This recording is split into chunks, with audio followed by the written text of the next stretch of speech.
You ready, Lisa? Good evening, everyone. Welcome to the July meeting of the Manhattan Watercourse Commission. First on the agenda, is there anybody here who wants to speak about anything that's not on the agenda? If not, approval of the last month's minutes. Any corrections, deletions, additions? If not, I'd like to have a motion to accept. Make a motion for it. Can I have a second? Second. All in favor? We have, Lisa, do we have anybody in Zoom on the commission? Okay, thank you. Right now, the regular meeting is for application 23-05W, proposal by Little House LLC to construct residential dwelling units and discharge drains into upland review area on lot 10, block 114 at 1676 Berlin Turnpike. Up for the applicant. Chairman here Or wherever, yeah, I mean, if you're gonna show us things, yes. I Right, probably fine. won't be referring to them. And if you can, yeah, you know, I don't know if anybody's on Zoom, All right, but you gotta remember the people, I'll stay over here. it's very good. So good evening, Mr. Chairman, members of the commission, Mr. Horvold. For the record, my name is Chris Smith, and I am a land use attorney with law firm Walter and Pearson. And I appear before you this evening on behalf of the owner of applicant Little House Living LLC. And specifically concerning an application for regulated activities associated with a 20 dwelling residential community at real property known as 1676 Berlin Turnpike. I'd like to introduce the members of the team with the permission of the chair. We do have with us our project engineer, Mr. Zach Georgia with Giuliano Associates, and we'll be hearing from Zach momentarily, or a little while anyways. Our soil scientist, wetland scientist, Mr. Ian Cole LLC, and on behalf of the owner applicant, Mr. Patrick Snow, is with us this evening. I'd like to do, Mr. Chairman, members of the commission, is just provide a little overview and then turn the presentation over to first Zach, our civil engineer, and Mr. Cole to walk through the issues associated with regulated activities in this application. And I will be referring, or you can refer to my cover letter of May 15, 2023. But essentially, this application seeks approval to either modify an existing wetlands permit that was approved by this commission last year on May 3rd of 2022 for regulated activities associated with a 20-unit multifamily residential community development of the subject property. Again, that was approved by this commission last year in May of 2022, or in the alternative, approve a new wetlands permit for what we're respectfully representing are substantially and materially the same regulated activities as though those approved by the commission last May of 2022. Concerning these regulated activities associated with this modified site development proposal. So specifically, the regulated activities associated with the submitted modified site plan that's before you this evening are substantially and materially the same or within the scope of those regulated activities approved by the commission as part of the May 3rd, 2022 approval. And I know that you're well aware of this, but it's kind of my responsibility to just remind the commission and perhaps the citizens that the commission, and I sat on a commission for served on 16 years myself, and participated. I was a member of the Inland Wetlands Task Force that the General Assembly created back in the 90s to modify the Wetlands Act. So I do have familiarity with the act, but as we all know, the jurisdiction of this commission concerns regulated activities associated with proposed conduct. So if there's a 20-unit residential community, you're looking at the regulated activities. That's what the commission does.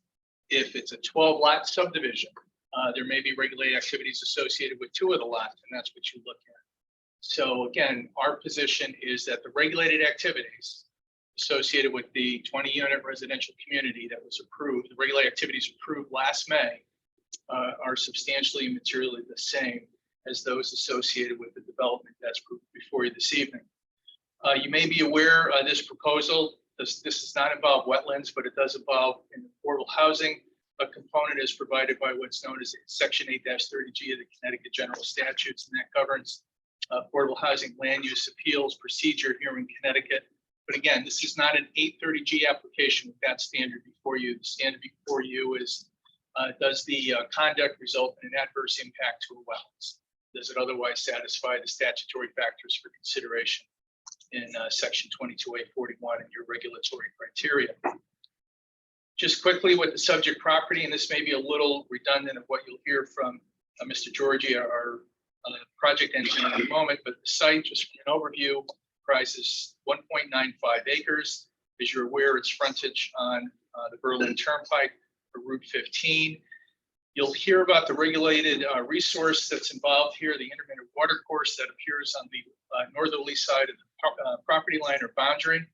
And you'll hear from Mr. Cole in particular that the intermittent water course involves a man-made ditch. That's primary function is to convey untreated runoff from the Berlin Turnpike that runs from the Berlin Turnpike in an east to westerly direction to an offsite wetlands. Small offsite wetlands is the result of untreated drainage from Route 15 and runoff from the nearby commercial and residential properties. And the site itself, until very recently, the subject property accommodated an 8-unit motel use in 2 other buildings. One of those buildings involved a restaurant use over the years, was converted to an apartment. The other building comprised a 2-family structure. The runoff associated with the impervious surfaces with those buildings ran in part into the intermittent water course that's the subject of this application, its upland review area. And that runoff was untreated. It wasn't detained whatsoever, nor was it treated. You'll hear how this will obviously will be capturing the runoff and treating it and discharging, monitoring the peak rate. So there's actually going to be a decrease. You'll hear this decrease in peak flows over the course of the 2, 5, 10, or the 100-year storm events. I think it's 2050. Mr. Georgia will walk through that in a moment, this drainage plan and drainage report. So again, the modified plan actually reduces the volume of runoff directed to the intermittent water courses approved by this commission in May of 2022. And I'm saying this, and you'll hear this more particularly from Mr. Georgia.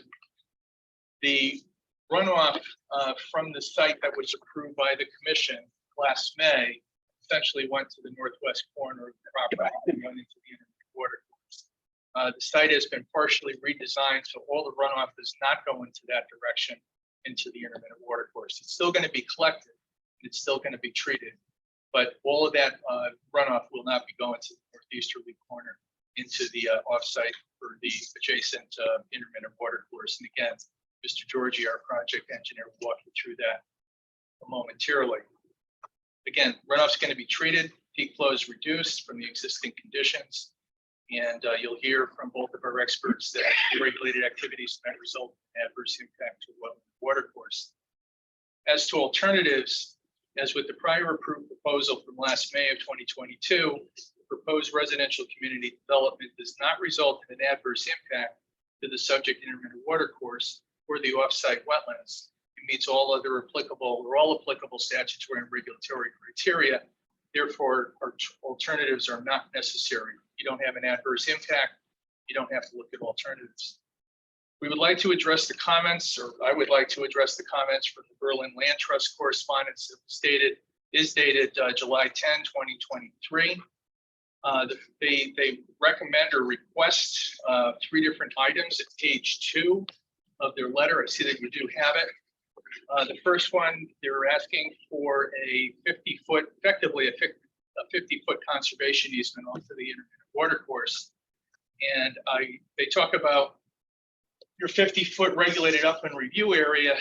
And I think maybe it's just not understood specifically, but as you're aware, your 50-foot upland review area is a jurisdictional distance, right? That's what it's not an automatic buffer. If somebody wants to do something within the 50-foot upland review area, they have to come to this commission and seek approval to do that. That's what we're doing. We're not doing anything that's directly in wetlands, but we are doing activity in the upland review area. That requires an application to the commission. The demonstration as to whether there's going to be an adverse impact. Your 50-foot is not treated as an automatic buffer. I know back in the 90s when we had the Wetlands Task Force, one of the things that that was brought up was that the fact that many of the commissions, especially downstate, Fairfield, Litchfield counties, were using the DEP guidelines where they recommend 100-foot upland review area. And they were using those as buffers. They would say, well, you might be able to build on the wetlands if you meet the test, but you can't build in the 100-foot upland review area. And the General Assembly said no. And the word buffer was eliminated. You don't see the word buffer in the Connecticut Inland Wetlands Act. And Matt Rinaldi was the attorney for the Environment Committee, who was actually holding hearings for this task force, went through and deleted that word buffer that appears. So your land trust is asking, they're saying, well, you have a 50-foot buffer, you should ask the applicant, basically don't do anything in the 50-foot upland review area. And I've talked with Mr. Snow about this and explained that there's no reason for that. There's no basis for that. If there's no adverse impact with the regulated activities, there's no reason to require a buffer. And what they're basically asking you to do is to extract conservation easement, which there's no valid reason for that. You'll hear from Mr. Cole shortly. As to the second item, my client is certainly willing to agree not to use any inorganic herbicides for the treatment of any of the landscaping. That can certainly be a condition of approval with the permit. He's not willing to have a deed restriction, but certainly have a condition on this wetlands. And we do have a pending application with the Zoning Commission. You certainly, as part of your report to them, if you were to see fit to approve this application and have that condition, to recommend that they include it as well in their any decision that they have if they were to within their jurisdiction approve the pending zoning application. So my client is willing to agree to that. As far as the water quality treatment, they talk about, I think, an oil separator. I think that's what they're referring to in number 3. And let Mr. Georgia go through all the treatment train that's being utilized with this application. It's very similar to what the treatment train that you approved back in May of 2022. So I think our position is that there is no need for any additional treatment train components. But again, Mr. Georgia will walk you through that and explain how this is the same and maybe even better than the water quality treatment system that you approved last May. The format for our presentation is as follows. Mr. Georgia will go first and we'll review the site development proposal, including the site design, stormwater management, soil and erosion control measures, the parking and the utilities. And then we'll hear from Mr. Ian Cole, who is a wetland scientist and a registered soil scientist as well. And he will address the regulated activities associated with the residential community. What you will hear from our team is that the regulated activities associated with this modified residential development are 1, substantially and materially the same as those approved by this commission last May of 2022, and 2, the activities that are associated with this site development are within the scope of those activities approved by the commission last May of 2022. And then finally, you'll also hear that the regulated activities associated with this proposed development will not result in an adverse impact to a wetland or water course, and that the proposal does satisfy the criteria provided, the statutory and regulatory criteria provided that this commission utilizes with the review as provided by 22841 and your criteria. I believe it's in section 10 of the standard deep regs for the most part, your regulations. So with the permission of the chair, what I'd like to do is turn the presentation over to Mr. Georgia, our project engineer, who will walk you through the site specifics with the application. Okay, thank you. Yep. Hi, everybody.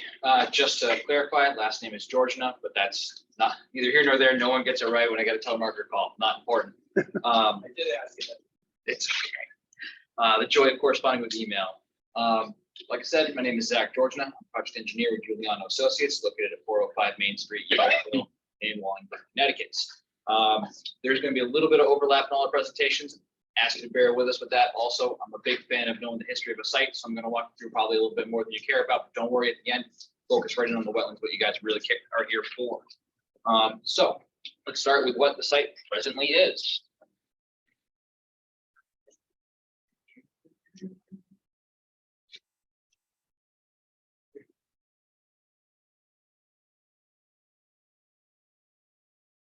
Today, the site represents approximately 1.9 acre lots on the west side of the Berlin Turnpike.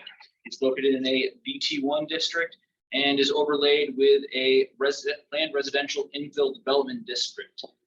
Presently, the site has been cleared. You've seen a lot of dirt here. That's not just a fall photo. The existing structures that were on the site, as well as the paved driveway, have all been removed. So looking at a fairly barren strip site. We do have remaining screening evergreens that were planted previously around the majority of the site, as well as a central tree and some light green strips that have been unscathed up front. But obviously this isn't very helpful with knowing where we're going. So let's talk about what was there previously, because that's really what we want to look at when comparing our projects to what was there. So previously, as was said, there were 8 dwelling units utilized as a motel, 2 larger buildings up front. One was a multifamily unit and the other was a commercial lot that spent time as a restaurant. The site had a paved driveway, circular traffic flow, again, that tree that survived up to this point, as well as greenery around the outside. This photo is from aerial 2016. There was already some die-off in that greenery. There's a couple of gaps here and there. Obviously, with that current state, there wasn't any plan to fix or repair that. But the site was approximately 37% impervious to that point. So still a fairly decent amount of impact. As was mentioned, there's no stormwater maintenance on this site. No underground detention, no treatment, no nothing. Any water that hit this site was essentially sheet flowing towards the wetlands. Some of the area closer to the Berlin Turnpike and along the southern side did sheet flow into a swale that meanders in between the 2 properties. As such, any oils, imperviouses, silts, sands, any of that is slowly, day after day, being transported towards the wetland with this, how it was developed back in 2016. What we want to do, something along the lines of this. You'll see we have what was there previously overlaid with what we are looking to do. Essentially, the focus is still on the residential that we're looking to build. Instead of the rental units, we're looking to have these permanent affordable units coming in here. Total of 20 units comprised of 18, maintaining that circular traffic, dedicated parking, stormwater controls. This is a good overview photo, and we can come back to this if we need, but let's get into the meat and potatoes of what we're actually looking at. Can I hold you up? Absolutely. How has that changed from last May? And what are the specifics? Oh, don't worry. We will get there specifically. Okay. Yep. So that is going to be going to this guy. All right. So as I know, the question is why are we back here? So previously, what had been approved is this. This is the stormwater plan from the approved plan that was done last go around. Essentially, similar to what you guys just saw, we've got the circular traffic in here. There are 6 dwellings within the upland review area, 1 massive stormwater system comprised of 57 infiltrator units that essentially touch groundwater with how high they have to be to handle the entire site. Stormwater is collected through a series of catch basins to address the driveway and the structures, bring it all to here to go into an isolator row to collect any silts, fines, or trash. Overflow from this system was to be directed into a level spreader that essentially touched the wetlands to dump water out. And this is what was approved previously. What this doesn't have is the stormwater quality requirement of 3-foot separation between groundwater and your infiltrator system to allow for purification of infiltrated water. It does not have any sort of setback from the wetlands here, and it does not presently have an oil water separator. Everything is based on the infiltrator, or the isolator route to collect any trash or debris that builds up on the system. Additionally, the entire site is being directed into the wetlands. What we're proposing is a little bit different on that, and we're going to get into that right now. All right, backside of that. So many boards today. All right. Let's go right to this tab. Covers the bulk majority of that. From your packets, this is sheet 3. It is the site utility plan. Covers our stormwater as well as properties itself. So in terms of what's different, instead of the 6 units comprised of 3 buildings, we now have 5 individual units located within the upland review area. Instead of that large 57 unit system that was almost 6 feet tall, we're now proposing a Coltech 180 system that is about 2.5 feet tall in total to give the system a 3-foot separation, still utilizing an isolator row with a focus on infiltration. This system itself is only going to be capturing the roadway and some of the units. Those are being directed through catch basins to this unit to allow for infiltration, and identical to what was previously approved level spreader for overflow and high water events. And that right there is what's going to be treating your infiltrated groundwater by having that separation. Yes, that are open trash, what have you. And as I said, because this is addressing the whole site, less water is being forced directly into the wetlands. What we are proposing is down here is 2 smaller Coltech units, also the same 180 units, I believe 25 and 16. Those are designed to collect just the stormwater runoff from these 3 buildings into this unit, and these 4 units, 2 buildings, into this unit. Again, with a focus on infiltration to try and minimize those peak flows, direct any overflow into the swale, as this area did naturally drain in this direction, to maintain that style of water flow. Now, I know what you're wondering. This is all great, but what do the numbers actually look like? Well, we got numbers for it. Previously, with no stormwater control, 1 second, so many pages here. There, it's fast. Previously, the site as developed in a 2-year storm had an outflow of the site of 3.03 cubic feet per second. Doesn't sound like a lot, but we'll get to comparison numbers. In a 100-year storm, we were looking at closer to 11.52 cubic feet a second. What we're proposing with this system that focuses on infiltration and splitting the units, our 2-year storm has an 8% improvement. So we're only dumping off the site 2.86 cubic feet per second. And on the 100-year storm, we're having a 14% reduction. We're only having 9.91 cubic feet per second exiting the site. So a marked decrease in the stormwater runoff, what we're proposing versus what was there previously. So the key takeaway here in terms of the upland review area is 1 less dwelling unit within the upland review area and a smaller infiltrator unit located in the upland review area. Additionally, by sliding our level spreader slightly towards the Wetlands Turnpike, we've gained about a foot of clearance from the wetlands that didn't exist previously. So from those elements, looking at the regulated activity, which is activity in the upland review area, we have less units and a smaller infiltration system, as well as less direct dumping water into the wetlands. So decrease in overall stormwater runoff the site, focus on groundwater infiltration, less units in the review area, and a smaller system there. Going into just general site things, we are still maintaining sanitary to exit through the rear of the site, tying into Holly Court. Water will continue to be accessed through Holly Court. Electrical is proposed to come off of the Berlin Turnpike and be an underground electrical system to meet stormwater or the subdivision regulations and development regulations. We are proposing 2 parking spaces for each dwelling unit, 1 internal garage, 1 dedicated driveway parking. And again, the focus is on that circular flow, and we are having an emphasis on landscaping. For those of you that may not be aware, lawns are not great when it comes to stormwater management and infiltration. Trees, however, are great because they drastically slow down the velocity of stormwater and the accumulation of sheet flow.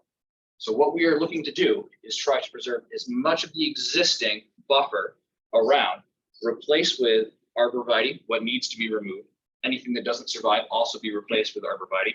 A focus on interior trees that not only as they grow will stop or slow rainwater falling onto grassed areas, but as they eventually grow in canopy over the roadway, helps stop the rainfall on that as well as some large rhododendron bushes around, just general landscaping to not only help with screening, but stormwater control and velocity on the ground. Notes. You guys have any questions about check notes? Please feel free to toss those out. Question.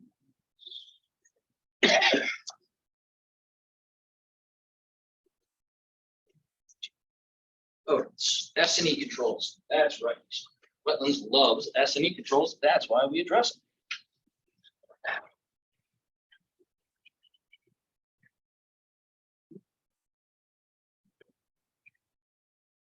S and E. Here we go. So to address the situation at hand, the site itself does have some decent slope to it to start with. There are some heavier slope spots we close to the wetlands, but what we're looking to do is fairly level load the site. Once we get beyond the driveway, we will have a drop down from the Berlin Turnpike. As such, because it's fairly flat, with what we're proposing, we're looking at just installing silt fence around the perimeter of the downhill side along critical areas such as this swale, which will be receiving water as well, just due to the natural grade. And our focus here in terms of construction would be obviously your construction entrance is going to go in first. We want to try and make sure that we don't have dirt, silt spines from any type of vehicle exiting the site. And then roadway construction, base stabilization, and then working our way around in terms of development of units to minimize active disturbance at once. We want to try and make sure that we have a circular flow so that we don't have trucks driving all over the site, kicking up dirt, dust, what have you. And we want to be building in a methodical approach around the site. That'll, again, allow for rapid stabilization of the site. As you're coming in, you can build, meet grade, seed, mulch, and landscape. And so you don't end up with a whole barren site like we currently have. As we work our way around, we gradually increase the green surface during construction. Zach, before, just to round off your presentation, with the soil and erosion controls, your opinion, does the plan comply with the 2002 Connecticut DEP guidelines for soil erosion and sediment control? Yes, our plan would meet those. It also does meet best management practices, which are a good governing set of documents to review in doing this. Additionally, our stormwater control by reducing our peak flows does meet the deep stormwater quality control manual, 2004 edition. And that should cover. That was the next question. And in your opinion, do the regulated activities associated with this site development plan, are they substantially the same?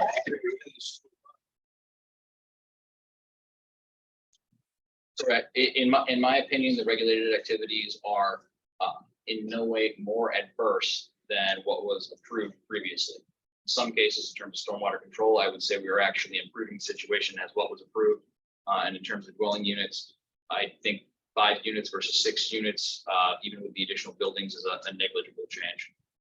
And consistent with the intent of the original approval. I have a question. I remember from last time. Yep. There was runoff from the Berlin Turnpike.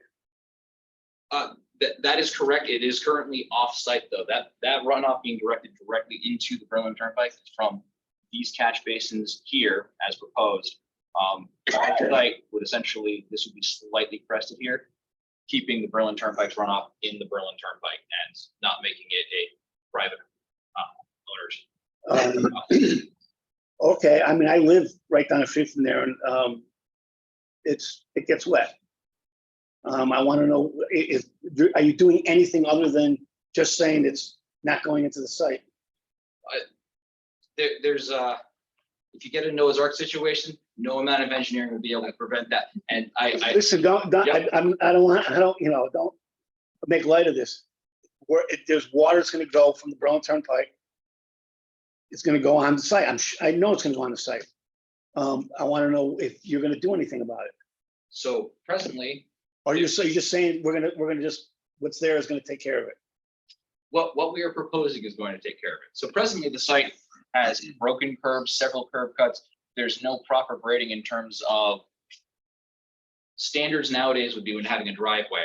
You want to prevent water from the private property entering the public right of way and vice versa.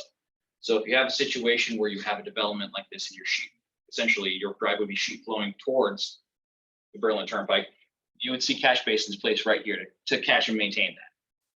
With our site being pitched the other direction, the goal is to prevent that water from ever getting onto our site. So obviously we won't have to deal with it. To that end, we are proposing essentially closing up and repairing the broken curbing out front of our property, which would provide 5 inches of protection for along the Berlin Turnpike. And this driveway, essentially, it's kind of hard to show on paper, but I'm just going to draw my own plans here.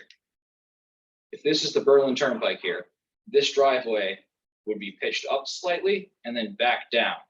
This is a bit of an exaggeration to show the point, but if you've got a gutter here and this here, you are essentially preventing stormwater from migrating onto this property and passing it along your frontage. So that would be the stormwater approach to take in terms of keeping the Berlin Turnpike's water on the Berlin Turnpike.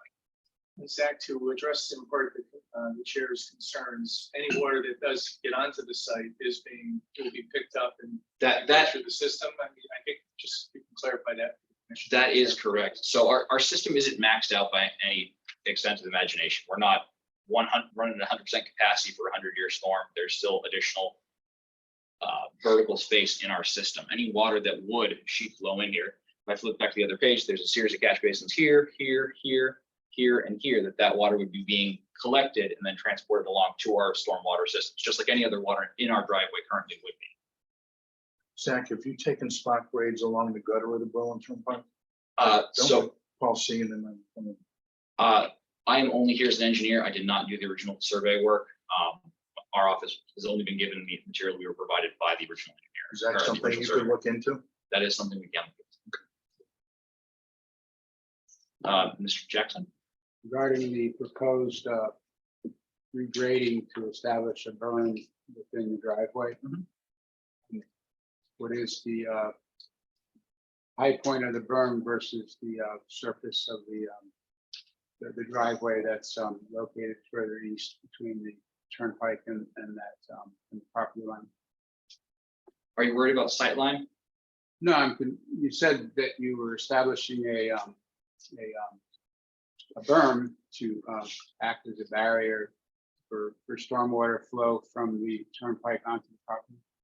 Think more in terms of like a speed table. It's not a berm like a large earthen berm that's going to be knee high or some such. We're talking 3 inches is typically Okay, so sufficient. the 3-inch difference between the height of the berm, or the height of the speed bump, if you will. Yep. Versus the surface of the driveway between the berm and the berm. Correct. Between the gutter line and that berm is about a 3-inch. About a 3 inch. And what stormwater event will that present from So flowing onto the site? I know the concern you're thinking of, which is you get a 100-year storm and it's 7 inches of water. I understand that it's not. Look what just happened in New York. That's rough. I'm just wondering what you're designing for. So again, our stormwater system is designed to maintain our site 100-year storm with a 14% reduction in water leaving the site. Okay. The goal is to prevent the Berlin Turnpike's water obviously from entering onto our site. Mhm. Anything above a 5-inch increase, that's above curbing. That's you wouldn't see that anywhere. All across Connecticut, that's the approved from the DOT is you have 5-inch curbing, and that's what's going to keep the stormwater on the paved area. Driveways up, typically you see a 3 to 4 inch hump, and again, the goal is water. We're not on a curve, and water, just like your car, if you're driving fast and you want to make a right-hand turn, you either got to slow down or it's a long turn. You wouldn't see water coming here with gutter flow where you have a curb and the road coming where water is in this flowing, you wouldn't see water magically instead of wanting to go this way, bang a 90 if this is humped. You might see it flatten out some in that location, but it's not going to try and bang a 90 degree. It's got velocity and momentum that it would continue to blow past. How about the snow shelf of the rest of the frontage other than the driveway entrance? How is that graded? In terms of The snow shelf within the state right of way. within the state right away, we're not proposing any change. The existing conditions where it is lower than the road would continue to exist. So snow would be pushed and it would. Wouldn't it be Eventually- beneficial to raise that snow shelf up so then back into It is a negligible amount in terms of concern. It's essentially going to be melting on what is a grass So way. I'm not saying with the snow, but in a severe storm event, when God forbid the gutter flow can't be handled in the gutter and it overtops the curb. That is a concern that could be addressed. It was not addressed in the previous application, but that is something that could be addressed. That is a concern of this commission. Can I ask it a slightly different way? Absolutely. Like the 100-year flood design? Yep. Will any of that, if that event occurs, will any of that water get over that 3-inch berm? It's honestly, it's hard to say when you actually get a real world event, traffic, what have you, blockages in the stormwater system. If the Berlin Turnpike systems are functioning properly, it should not. If And then did you further state that if it does, your water handling can still accommodate that? we have additional capacity, Okay, you haven't specifically looked at that. it would be a feasible improbability for us to actually figure out how much water that would be. Okay, But in terms of we do have additional capacity, we do have additional capacity. okay. And I just want to go back, the numbers that you cited Mhm. and the percent decreases, is that from the design approved last May or the like existing site? That is from what was there prior to demolition. So that was comparing, essentially you try to do the existing site, unfortunately. So then how does it compare to what was approved last May? Unfortunately, in all honesty, I do not have that stormwater report. Okay, Based on their designs and what I have from the approved mapping, that's what my review is based upon. So I can tell say you, that again, I missed that. so what I was provided was the approved set of plans, did not include the actual stormwater report, which should be included in your guys' packet from our office with this design. So my review of their system is based on those plans. What I can tell you factually, they did not have 3 feet of separation between groundwater and their system. Their entire system was set up in this one corner to dump water into the wetlands, that it would take it and then bleed it out into the wetlands. With it not touching groundwater, you're seeing minimal infiltration at all from that. And regardless of their volume, more water is going to be dumped into the wetlands than what we are proposing in terms of having that 3 foot of separation to allow water to infiltrate from our system.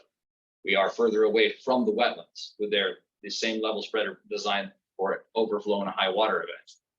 And we are infiltrating the first inch of stormwater runoff of the entire site in terms of stormwater quality. But Mr.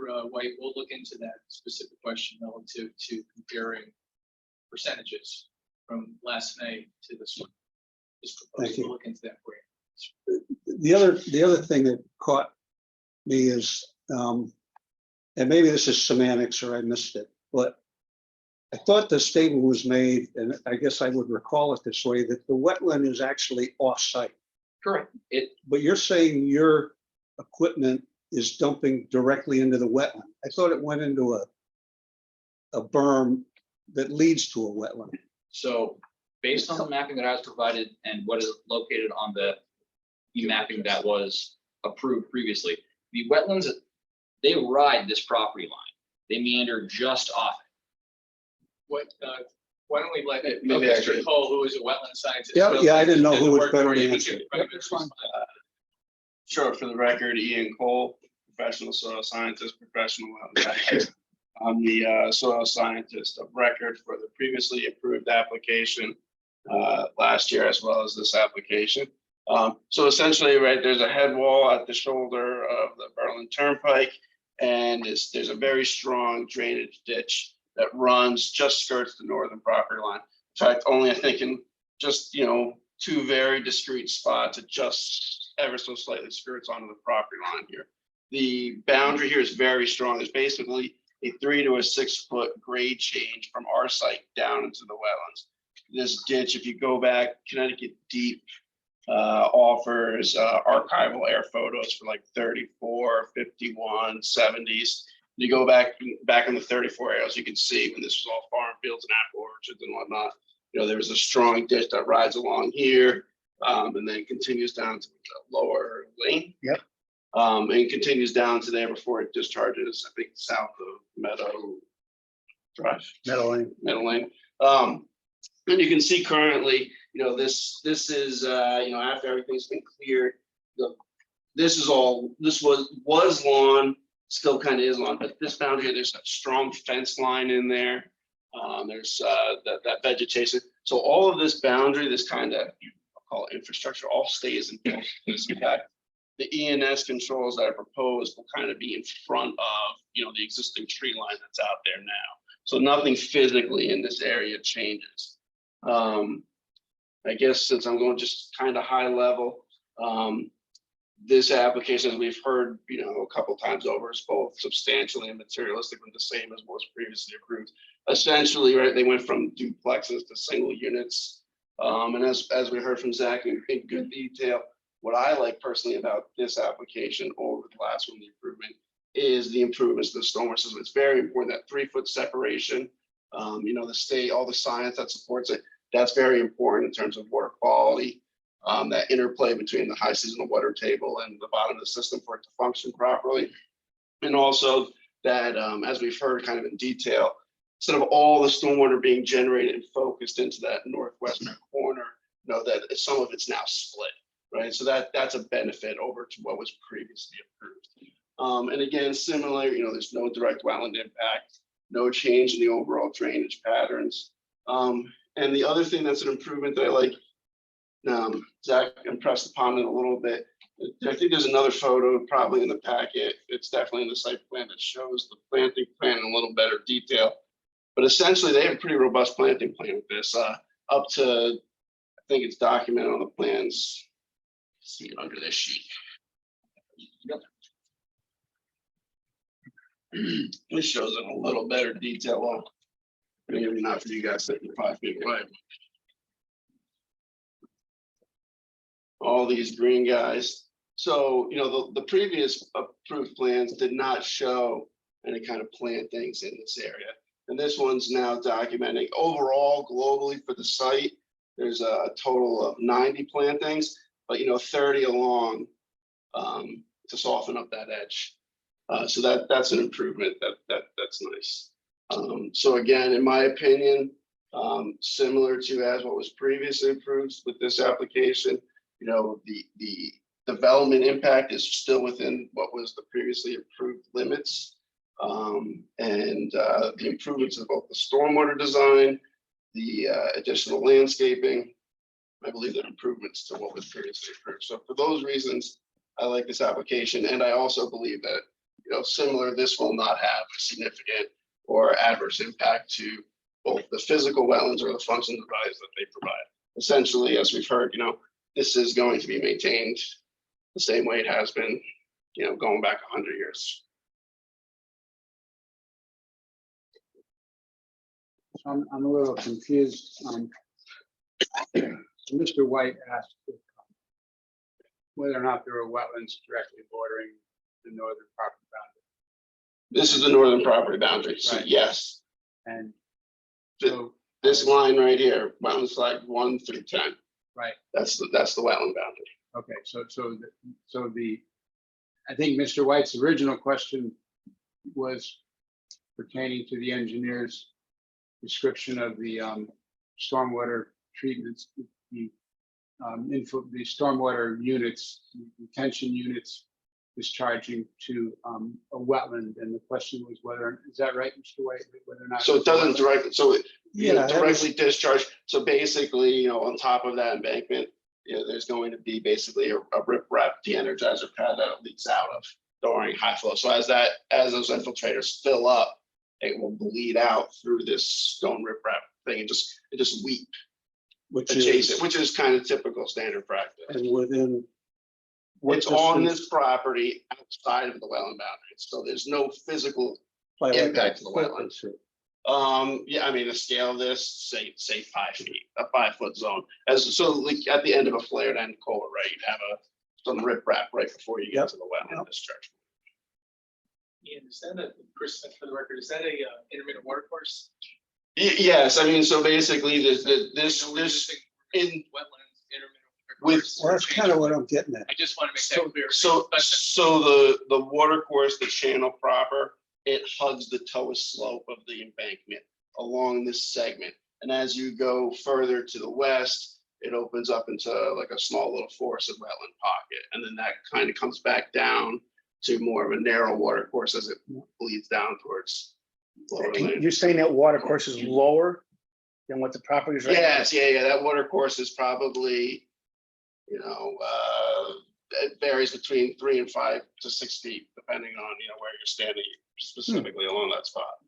Okay, Ian, for the In the application, there should be my original wetland report, and there's a photo in there that shows basically the ditch is very flat, and then there's like a short little steep 1-to-1 embankment that rises up to the site. So I'll close. Ian and/or Zach, just for the commission's benefit, we're concentrating on the infiltrators in the, I guess it'd be the northwest portion of the site. What about those in Yeah. the that was my next question. southeast portion? How do those discharge? What happens? So in those, I don't have to stand, there's a pipe located at the top of the unit. So for smaller storms, water from the roofs that's been collected, which is assumed clean by the stormwater manual, enters those systems, infiltrates. Larger storms, as they fill up, obviously there's going to be a trickle to an increased flow. Approximately 68 feet and 23 feet worth of 6-inch pipe for the two systems respectively, discharging into the swale property, handling stormwater, is then directed offsite to a series of catch basins. Can you kind of run Absolutely. through that on? Swales over there. Yep. So presently there is a swale here that starts about here, meanders from off our property onto our property, back off to our property, is picked up by a daylighted pipe, ties into a catch basin and goes to a series of catch basins off site. So those systems will be dumping water into that existing swale and catch basin system. That's that swale, that auto body store that's over here. That's the swale that's behind that this kind of, this side just drains off into. So it's just those five units that are being put in? Yep, so these 3 units go to this Yeah. stormwater infiltrator, and these 4 units, Okay. 2 buildings go to this stormwater. And all the other ones go to the northwest? These 3 are to have roof leaders to tie to grade in the front of the building to allow water to flow, treat by grass swale that direction. Everything, roadway is being tied in, dumped into this. Interior stormwater is being roof drain connected, dumped into the catch basin systems here. These as well are being dumped into roof leaders into the catch basin system to get into that system. So everything is being dumped into catch basins going to whatever. Yes. Chris Smith, for the record, Mr. Chairman, I'm sorry, I just wanted to clarify for the record that Zach and Ian were speaking about before in response to Commissioner Jackson, Commissioner White. To the south, those systems in Chair asked too. There's an existing catch basin and pipe system there with a catch system. So it's going into a swale. It's there and into an existing system. Just wanted to state that that's where it's located. People were just pointing in another direction.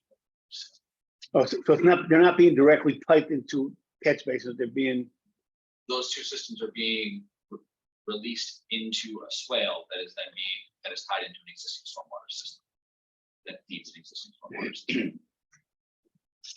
is there more water coming from them than there is presently now? And with, Possibly, but with the flow is a very minimal amount of flow, all up until you're at the the 12-hour apex of any storm. And that's where you're still seeing an overall reduction in the total site stormwater exiting the site versus what's at present. Then let me ask a hypothetical question. Let's say we do get that and the runoff is greater than what to be handled by the, where's it gonna go? It would back up in that swale, essentially acting as a pond. They would back in that swale and then over time would drain. So it's not gonna go down Meadow Lane, it's not gonna go back onto the turnpike, it's gonna sit in the swale? It would be a physical impossibility for it to get back up on the turnpike. It would eventually, wherever all of these systems are dropping out, wherever they daylight further far from site, that's where that water would eventually be going, but on the swale and then bleed through the system as capacity was available. What I'm saying is, what if it overflowed that swale? So our site, generally speaking, is lower than the neighbor site. If it was to overflow that swale, it would be flowing back onto our site across lawns and driveways. Okay, Probably ultimately at the end of the day would still exit out the northwest corner in this hypothetical worst case biblical scenario. For the record, that was Mr. Cullen. so what I'm, I guess what I'm getting at, it's not gonna, you're not gonna get water flowing onto Meadow Lane or onto the properties on Holly Court. That is based on topography, that is a highly unlikely situation. The going back to the numbers that you cited, did they include the southerly? Yep, they were for the entire site. So So you're saying compared to what's there now, it's a decrease everywhere, correct. but we don't know how it compares to the last May's proposed. Yeah. And we'll look into that for you for Christmas. Session, right? Back to you. Yeah. Two questions, one for Mr. Cole. I would just like to establish the regulated feature that is along the northern property line. Is it an intermittent water course or is it what? Ian Cole for the record, the regulated feature along the boundary in the affected area is an intermittent water course. That is adjacent to a wetland feature off-site. So it's an intermittent water course, so the underlying soils are what? The underlying soil, well, the soils adjacent in the wetland are Shaker Maybid soils. That's what the NRCS soil surveys list. So the soil survey lists a band of poorly drained soils down this swale, extending that way. So if the swale is underlain by poorly drained soil, then by definition, it is a wetland, a linear wetland. Because in Connecticut, poorly drained soils are regular wetlands. So there's a channel proper, semantics. Well, it's important to me to know whether or not it's an intermittent water course flowing. So technically on the property, these tiny little skirts, these are the side embankments of the intermittent water course. The wetland proper is to the north off-site. The soil surveys, all those things, they're not done to the scale necessary to capture a 2-3 foot wide ditch. So you default say, this is what's listed on here. That is accurate. That's kind of the traditional way to do it. If you want to get technical, you could say that the channel proper itself, because of the material that's made up in there, is, the coarse alluvium and stuff like that. So you could micro flag that out, but you don't micro flag out that stuff. You kind of flag it as all one resource. It's a TOA slope delineation. So I guess in summary, to be specific about your question, is an intermittent water course. And then you could say that there's no technical wetland soil in the channel itself. I'd like to explain the basis of my question. And back to Mr. White's question, whether or not the stormwater drainage system was discharging directly to a wetland, or was it discharging to an intermittent water course? Now, I would view an intermittent water course as a channel that is not necessarily underlain by poorly drained soil, that is simply conveying this water to a regulated wetland containing the characteristic soil and vegetation. And so I'm trying to understand in Europe, as you delineated this feature, whether or not it is simply a dug drainage ditch that has the characteristics of the watercourse, or if it is actually underlain by poorly drained soils that make it a wetland feature. In my opinion, the stretch along the northern property line is a dug intermittent watercourse that is highly influenced by the Durham Turnpike from untreated stormwater runoff. It has a lot of urban debris in this upper reach. As you exit the property to the northwest of off-site, it transitions into a forested wetland. So you start to see, the willows and stuff like that in the backyards. And then that tapers down again as you head off. So in this area here, where this is being been an intermittent watercourse,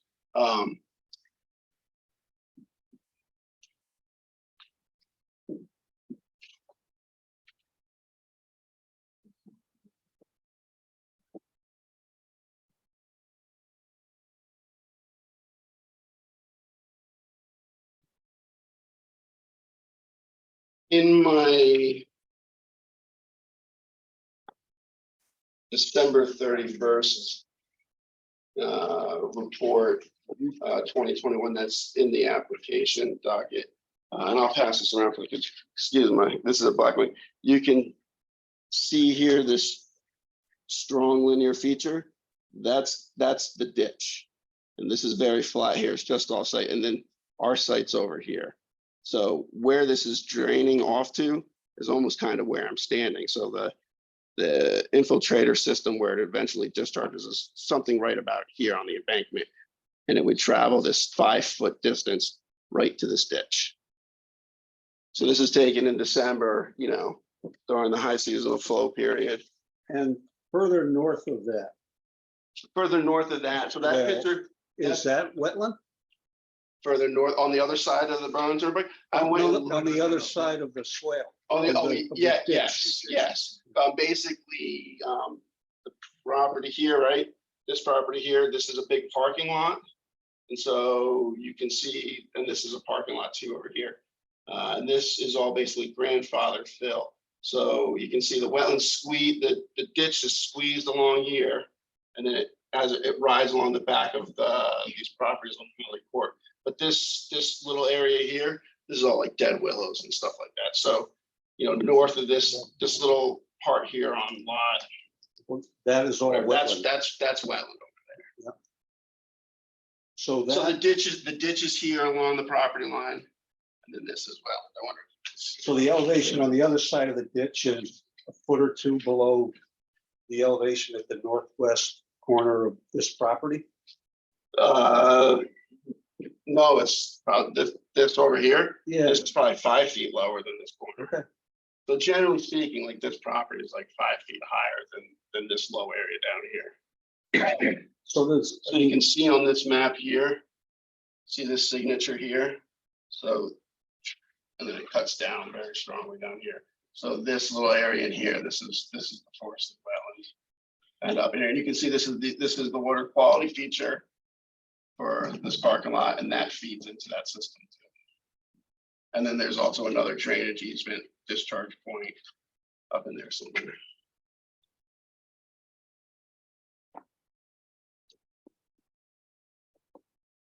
From an engineering standpoint as well, Zach, if you can just state your name. Sorry, Zach Georgina, for the record, the entire Berlin Turnpike in this area is being straight lined right into this intermittent watercourse channel with no infiltration, no silt protections. It's just being dumped catch basin to catch basin. And then at the head of this, there is a wing wall from the Berlin Turnpike, and water's being directly dumped into this. It's basically, higher energy up top, and then as it takes that corner, it loses its energy and kind of dissipates.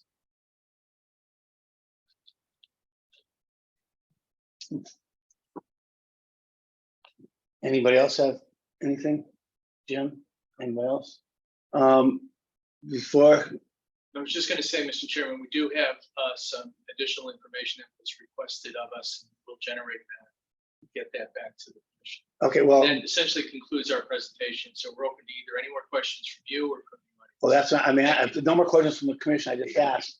If there's anybody who would like to make a comment, a question, say your name, your address, and Where would you like me to stand? You want me to stand up front? sure, if you want. Okay, That sure. way TV can see you. You're on TV. Oh, swell. My name is Petra Riley, and I reside at 100 Peter Parley Row. And I'm standing in for Linda Alstrand, who was not able to make it here this evening. She's up north for a little vacation. So I'll be Linda for tonight. And where is she? Where is she from? Linda is 48 Holly Court, Okay. and her property is of this concern. Mine is too, but at a greater distance because I'm on Peter Parley Road, but there is a connection. So anyhow, I'm going to read what Linda wrote. She requested that I do that, so I'm going to do that. At the April 5th, 2022 Inland Wetlands Commission meeting regarding 1676 Berlin Turnpike application, Linda asked the following. Why was there only one test hole done where the original infiltration system was to be located? Now the applicant is proposing 3 smaller systems and has not provided enough test borings and information as to the present conditions. More samples are required to make a proper evaluation of the soil's ability to absorb or transfer the water from the detention and recharge areas back to the soil. What is the present depth of groundwater, especially in the areas where stormwater detention and recharge is proposed? Also, how will the proposed recharge affect the abutting properties where these properties are at a lower elevation than the site? On the north side of 1676, out by the turnpike, the topography begins at 133 feet and it slopes down between 123 and 122 feet at the boundary with 51 Holly, and an additional 1 foot drop to the house foundation. Yet last year, there was no concern for this 12-foot drop. The wetlands and the stream culvert abut this property. The potential for major flooding is huge from stormwater runoff for this property and other houses on the north side of the street. Now, on the south side of 1676, out by the turnpike, the topography begins at 135 feet, slopes down to 128, 127 feet at the boundary with 48 Holly Court, where Linda lives. The terrain then slopes down to 122 feet at that house foundation. Again, last year, there was no concern for the 13-foot drop. The potential for major flooding is also huge from stormwater runoff and could flood those houses on the south side of Holly Court. We're certainly concerned with the storm water runoff from this high density project. Having only a 15-foot buffer, 20 units being built 10 feet apart, and their impervious surfaces of roofs and asphalt. A BT1 50-foot rear buffer and 25-foot side buffers would certainly help stormwater to naturally be dispersed into the ground. We have been inundated at times with many days of heavy rains and superstorms. Even this past week, we have had flood warnings. These infiltration chambers will always be filled with stormwater runoff. All this recharged water coming out of the chambers and storm drain runoff not captured by the infiltration system will be barreling down both sides and underground, adding to the saturated soil. This will flood our lower levels and could possibly undermine our foundations with catastrophic results. What is the permeability of the soil at these detention recharge areas? And which way will the saturated groundwater travel once it is piped into the ground? We're requesting that the applicant provide emergency spillways to control overflow of the proposed chambers should a storm frequency be higher than that which has been designed. We're requesting that the applicant be responsible for monitoring groundwater levels downhill of the proposed development at 51 and 48 Holly before and after installation of stormwater detention and recharge facilities. Linda has also attached page 11 of the town hired planimetrics initial report that was dated on June 30th, 2023, citing stormwater drainage concerns for 1676. We hope that those comments and concerns, along with our worries and comments, will be fully addressed and resolved. Thank you, Linda Alstrom. And this is, got it right on here. Who would I give this to? I'll take it. Yeah. You take it? Okay.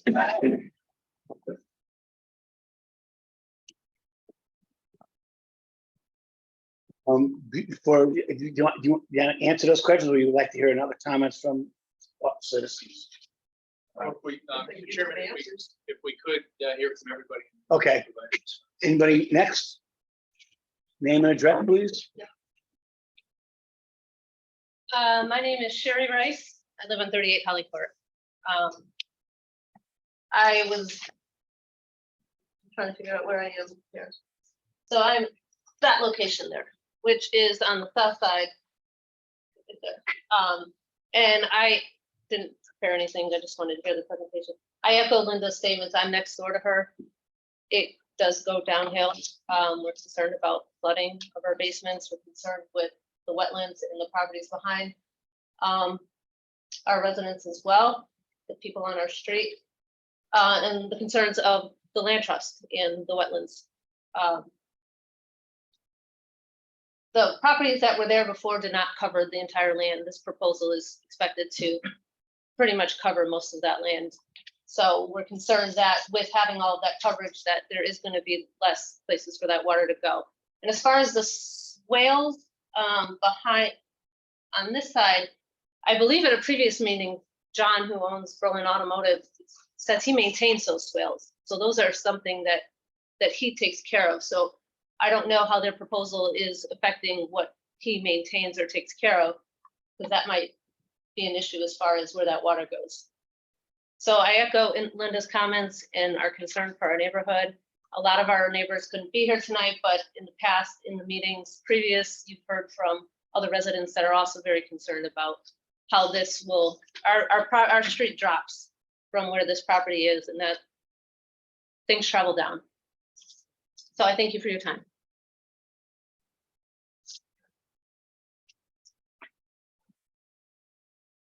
Anybody else? Was there anybody on Zoom, you know? No, okay.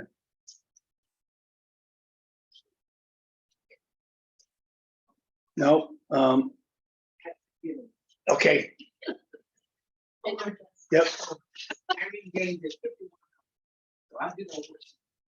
No.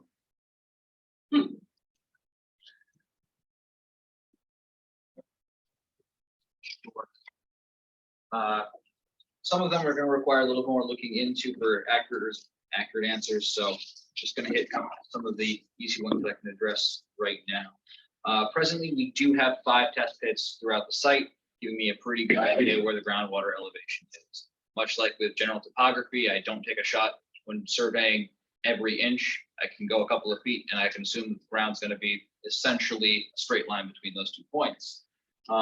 As such, we're looking at groundwater elevation between 51 and 72 inches below grade currently. And that's based on the 5 test pit results that are throughout the site.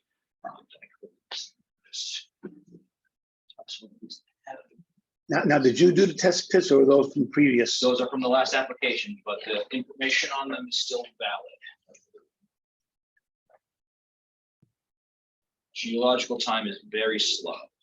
Okay. So our 5 test pits are here, here, here, here. I can never remember where that last one is. And I remember the last one is. Oh, that's 4 though. I don't remember the last one is on here, in terms of just wasting time hunting it down, but there are 5 test pits on site. In terms of the general concerns about stormwater exiting the site, both with sheet flow and infiltration, presently the site is worse. Even with the increase in impervious we're proposing, by including stormwater systems, we are making the site objectively better in terms of stormwater exit the site. It's not debatable. That's a factual statement. It's versus what was there previously and what is currently there with bare earth. It addresses the situation at hand with not only stormwater runoff, but soil migration off site with the current situation of it being cleared. In terms of groundwater off site, for the most part, where wetlands end up forming or what's going to tell you where the groundwater is going to tend to pool. So if you have a wetland or a river or someplace nearby, that's going to tell you what direction the groundwater is going. Based on what we've seen with the test pits, it does sheet in this direction towards the north groundwater wise. But again, the goal here is to infiltrate that water like it would be if it was a wooded forest that you're going to have water hit leaf litter, infiltrate into the ground, and then travel along the natural hydraulic gradient. I only had quick notes jotted down. I'm open if you guys want any of your highlight questions today. We can answer real quick. Anything you guys just said? Well, you can expound on it if you want. We can Well, probably take a look at that. And expound on it. The land drops down considerably, water downhill. Yes, water does indeed go downhill. That's why we're decreasing the flows off site and working on infiltration. Instead of having sheet flow leaving the site, which would be surface water that would run, and when it hits something like that, continue to pick up speed. And I understand what you're saying, but is it still adequate? It doesn't, I think that's the question. the storm as the system as designed for the site is addressing that to the 100-year storm, which is a sizable storm. That's the storm that I'm not from Connecticut, but I want to say it was 86, took out all the bridges. And that's what this is designed to handle this site. Currently, if we did not address that storm, you would be receiving more storm water with it in its undeveloped state than how much water you would be receiving in its proposed developed state. But with that, open up. Eric wants to respond. I forgot something I wanted to say. I interjected. In the last presentation back, when this was before the commission before, it was my understanding that the water filtration system moved to that north corner because it's no longer being able to be in the south corner on my side of the street because there was a foundation of some sort that was located inside the ground. So that originally is why I believe they opted to move it to the other corner. And if that's the case, what's the state of the foundation? And how is that going to be addressed with this system? Because if that's something that's if it's there and taken out, that's going to disrupt all the topography of that area. Because that's been in there. I mean, my family's owned this house for 50 years. It's cement. Yeah. Yeah, it's cement. Do you know anything about that? Is this? Mr. Chairman, Mr. Snowden. Little house living. We did the demolition and also the company that dug the test pits along here. The foundation we referred to, you did say south, so it was up here. In these areas, there was never any foundations for existing housing or from the old motel. And nothing that we found out there showed any foundations in these areas. There was a foundation up front here, and when I think Mr. Cassidy referred in the last presentation to south, he was referring to that area, not to the back. Shows the old buildings. Yeah. Maybe you want to flip just to refresh people's memory. Just show you the area with the two buildings up front, that one in that corner there. Correct. The southeast corner. So based on, and Pat, correct me if I'm wrong, this is the area of the foundation we were discussing. The stormwater systems are back here. Correct.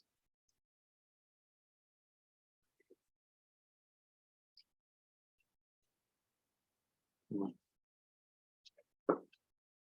was just gonna say, unless you have further questions, we do have some things to look into Yep. for you, and we'll do that. If you have anything further, please let us know. That's all. I do not, other We'll than, get you a copy. yeah. I do not, other than what the questions that we talked about, that we have to continue. Need a motion. to continue. Okay. If there's nothing else from the citizens, nothing else from the applicants, nothing else from the commission? Nope. All right, then I need a motion to continue the public hearing to the August. Make a motion to Six. continue application. Sixth. We should, you know, the date. The eighth. The eighth? We should state the date. Yeah. Make a motion to continue the hearing for application 23-05W until the August 2023 meeting. August 8th, 2000. Can I have a second? Second. All in favor? All right, Thank you very much. see you next month. Thank you. If I said something, Jimmy said, don't worry about it. And I blew it. Just make sure Lisa heard me. Is this your So. stamp? I think, Oh, it's Jim. Yeah, please. if you would. For the record, Yeah, we if have you to would. do that. Whatever we show. Okay. Not gonna take one I didn't show. Jim, it says your other business or, The only thing we have under other business, I'll just update you on a couple of the violations we had discussed that we had received Yep. complaints on last month. Probably the one that we received the most concern from residents in the area was regarding some activity that occurred at number 192 Pole Lane. oh, right, yeah, As I had mentioned last month, the property owners are relatively new at that location. I think they've been there for about a year and a half. They went in, they did some cleaning of the rear portion of the yard. We received complaints from the neighbors. And their concerns were that they had cleared an existing wetland area. I contacted the property owners at that point in time. They were very cooperative. They had no idea that, you know, there were actually wetland soil in that Okay. area.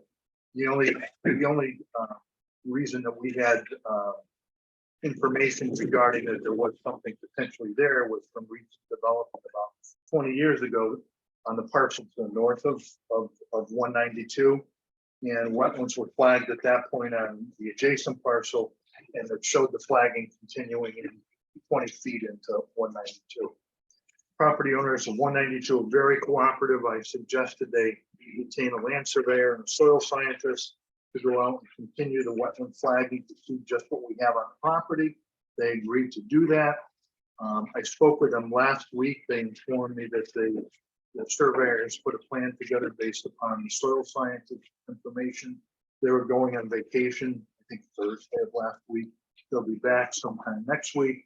I'm going to visit the site with them, get a copy of the plan, and we'll see where we go. okay. So, you know, I'd like to say I wish all of the situations we get into, such as that property owners. I wish everyone was so cooperative. They didn't know, and they've done everything that I've asked them to do. We have some violations of activity in the floodway and the floodplain in 500 block of Deming Road. This is in regards to a number of buildings just east of the Domino's Pizza Mhm. Plaza there across from Home Depot. They have retained a civil engineer and a land surveyor. They're putting information together. Again, these things take time. But this was something that happened several months ago, right? Several months ago, yeah. Yep. And Great Oak Drive, I'm in the process of retaining a land surveyor to go out and reestablish the conservation line to the rear of a couple of properties on Great Oak Drive and Victoria Court, so that we can verify whether the claims from some of the neighbors, that one neighbor in particular is encroaching into open space conservation area, so. That's not Connecticut. No. Oh, okay. Yeah.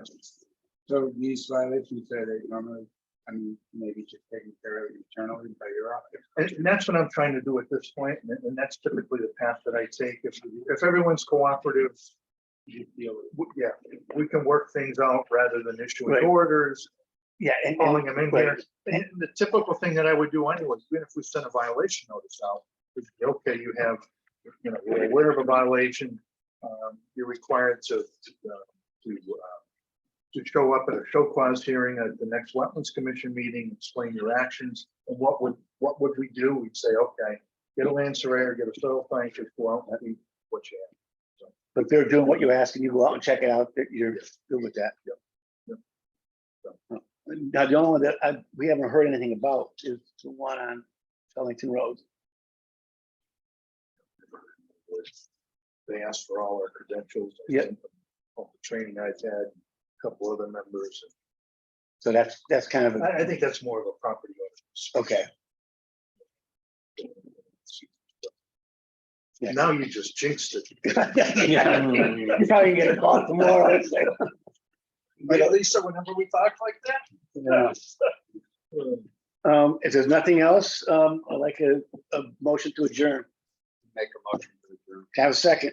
Second. All in favor? Good. Now, is anybody not gonna be here next meeting because of vacations, whatever? I think I'm good. We just said, Yeah,